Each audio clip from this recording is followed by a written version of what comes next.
Mtihani ya kidato cha 6 na ualimu ngazi ya cheti na stashahada itaanza tarehe 5 Mei 2025 katika mikoa yote nchini, ambapo mtihani wa ualimu utakamilika tarehe 19 na ule wa kidato cha 6 tarehe 26 Mei 2025. Aidha, mtihani wa kidato cha 6 utafanyika katika jumla ya shule za sekondari 982 na vituo vya watahiniwa kujitegemea 245, na mtihani wa ualimu utafanyika katika vyuo vya ualimu 68.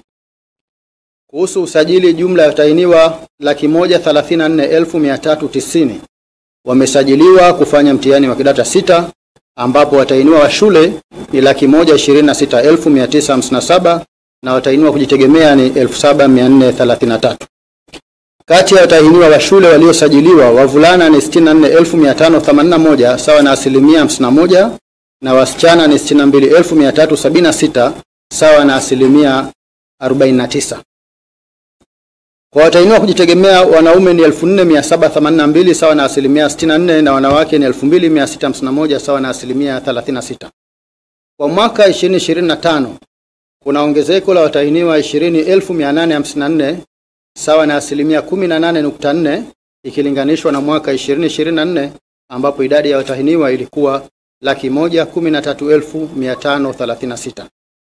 Kwa upande wa mtihani wa ualimu, jumla ya watahiniwa 10,895 wamesajiliwa, ambapo kati yao 3,100 ni wa ngazi ya stashahada na 7,795 ni wa ngazi ya cheti.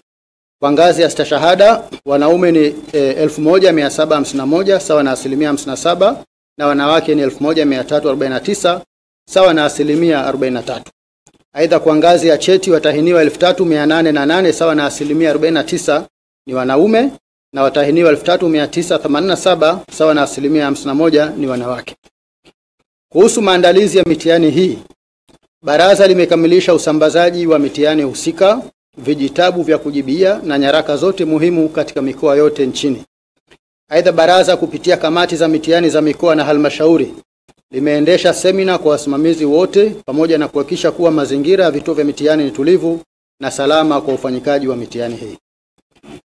Ndugu wanahabari, mtihani wa kidato cha 6 ni muhimu kwa wanafunzi na jamii kwa ujumla, kwani hupima maarifa, stadi na umahiri wa wanafunzi katika maeneo waliojifunza kwa kipindi cha miaka miwili ya elimu ya sekondari ya juu, ambapo matokeo yake hutumika kuchagua wanafunzi wanaojiunga na vyuo vikuu pamoja na vyuo vya kati katika fani mbalimbali za utaalamu wa kazi.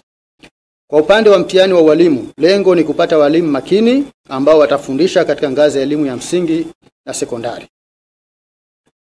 Pamoja na maandalizi yote muhimu yaliyokwisha fanyika, baraza linatoa wito kwa kamati za mitihani kuhakikisha kuwa usalama wa vituo vya mitihani unaimarishwa na kwamba vituo hivyo vinatumika kwa mujibu wa mwongozo uliotolewa na Baraza la Mitihani la Tanzania.